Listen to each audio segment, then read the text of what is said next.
Hi everybody, this is Mr. Duncan in England. How are you today? Are you okay? I hope so. Are you happy? I hope so. Here I am back again with you all for another peep into my bulging email box.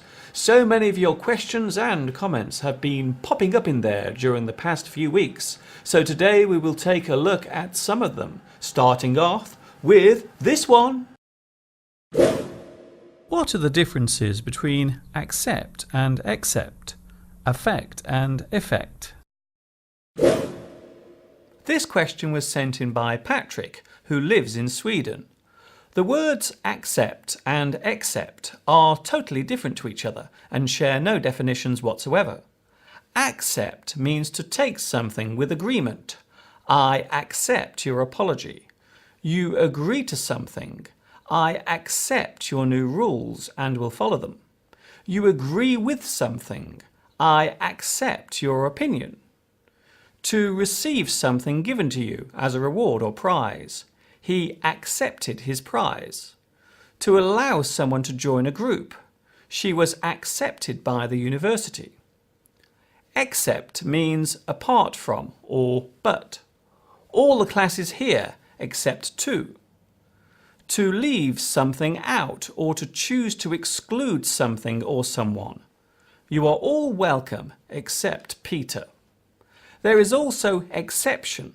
This can mean something which can sometimes be left out or a rule that can be changed for certain people or a certain situation. An exception to the rule. The words affect and effect may on the surface seem similar, but in many cases they have different meanings. Affect refers to the influence of something, the process of one thing acting on something else, resulting in change. To cause distress or upset. How one thing can shape another.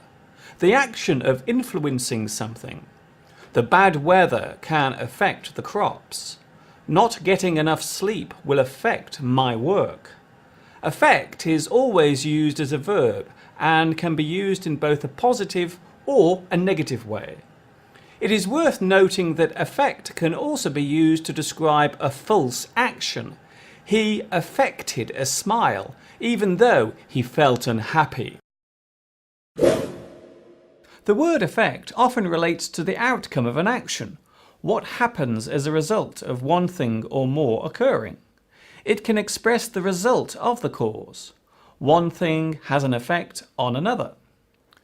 A special effect is a visual action done in a spectacular or entertaining way. For example, a special effect in a movie. Effect can be a noun or verb. The lights used on a stage are the effects. You can be effective, which means able, useful, or successful. Effects can mean your personal belongings. Your clothing and other items can be your personal effects. A nice email. I have received a nice email from Efinia Requana, who lives in Venezuela. Have I pronounced your name correctly? I hope so. Efinia writes to tell me that the way in which I teach English is very surprising. Well, I hope by that you mean a nice surprise. Efinia has no direct question to ask, but instead would like a special hello. So, a big hello to Efinia and of course all those watching in Venezuela.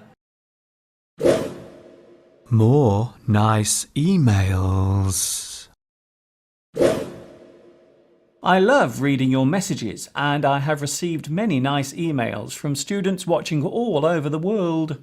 The latest of which come from Diana in Romania, Fokani in Afghanistan, Diego in Brazil, Nguyen Van Tan in Vietnam, Theda in Cambodia, Asan in Pakistan, and Timothy in Hong Kong. To all of you, I would like to send a special hello and good luck with your studies. I would also like to say a special thank you to Vicky Lau, a regular viewer of my lessons, who sent me this lovely drawing for my birthday, all the way from Mexico. Thank you, Vicky, for your gift, and it has now been placed next to your other drawing on my studio wall. What are the differences between street and road? This is an interesting question, and it was sent in by Winto, who comes from Indonesia. Generally speaking, a street is narrower than a road. It is often seen as less busy, with not so much traffic. Having said that, we can use other words to describe the nature of a street. So a street can be busy or crowded, while a road can be quiet and deserted. There are no distinct definitions that divide the two, as they both can vary. Houses can be found along both streets and roads. Even in busy cities, streets and roads can be found near each other. But as a general rule, streets are narrow and roads are wide. The word road can also be used to describe the actual surface on which vehicles travel. The road surface can be the road. We talk about the road being made of a certain material. The road is made of concrete or tarmac. The word road can be used as a general term for all types of access and thoroughfares. Avenue is a broad, straight road, often lined with trees. Close is a road that can only be entered from one end. This is sometimes called a cul-de-sac, which is French for bottom of the bag. Lane is a narrow road, often found in the countryside. Some lanes consist of nothing more than a dirt track and can be very hazardous or dangerous to motorists driving cars and pedestrians walking on foot. A very useful idiom. Here's a very useful idiom for all those of you who are going out for a meal with friends. The idiom is go Dutch. If you go Dutch, then it means that each person at the table must pay for their own meal and drinks. Even if two people are going out for a meal, they may decide to go Dutch. So there is no chance of one person paying the whole bill. This is usually agreed before the meal begins. The phrase originated during past events, when England and the Netherlands fought over trade routes way back in the 17th century. The meaning at that time was a derogatory one. However, many people still use it today, completely unaware of its origins. The term is often used in England and to a lesser degree the USA, where it is referred to as a Dutch treat. Of course, instead of going Dutch, you can simply say, let's split the bill. Why do we say no lower than instead of not lower than? This question comes from Kate, who lives in Malaysia, a country I have visited many times. When we are enforcing a level or setting a limit, we normally use the word no as the determiner. In this sense, we are actually saying not. You are not allowed to drive any faster than 30 miles an hour. With no, this would read, you may go no faster than 30 miles an hour. The second sentence seems more stern and gets its message across in a much better way. Another example is, you may stay no longer than 30 minutes. Of course, if you wanted to use not, then you would say, you may not stay any longer than 30 minutes. So both no and not may be used, but with a different syntax or word structure. In this situation, it is all down to the rules of grammar. Having said that, we can use not to express a surprisingly small quantity. The car had stopped not a foot from the cliff edge. It's that time again.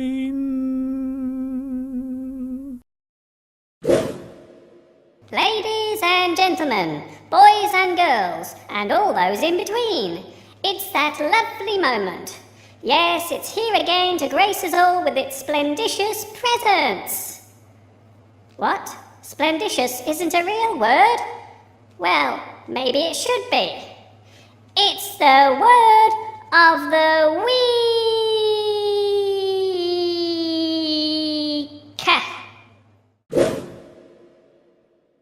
This week's word is malevolent. This is an adjective which means to do something in a mean or nasty way, to show spite or unkindness through an action, to have a wicked or unkind presence. Malevolence, to show spite, to do something that causes upset or distress. Synonyms of malevolent include malicious, mean, nasty, spiteful, wicked. The opposite of malevolent is benevolent. How do I become a good listener? This question comes from the Duan man who lives in Vietnam.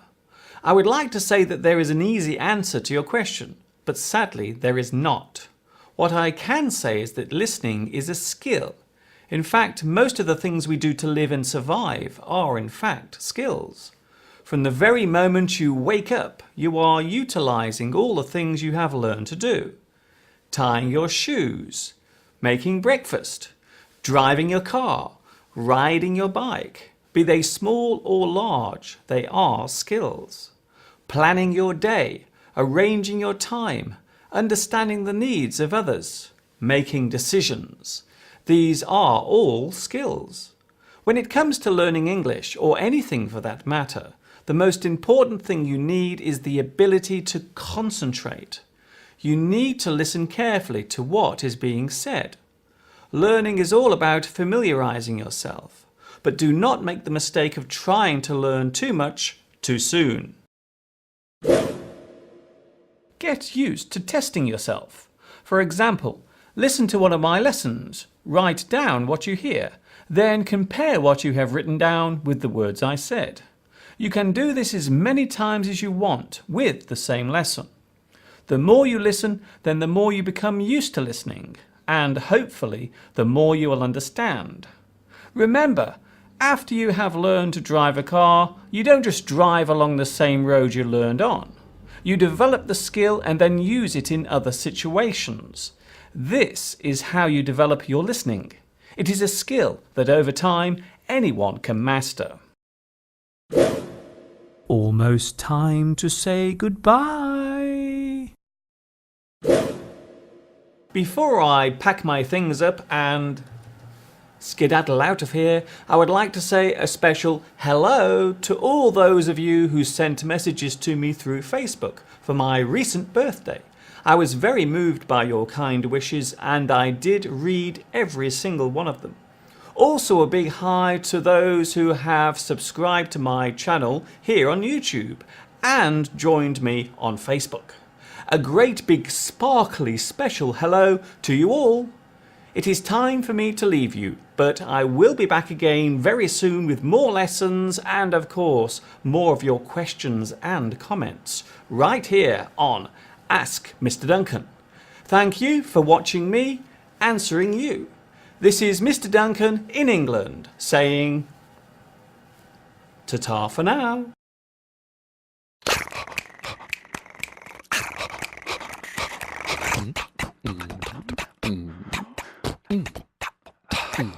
Mm.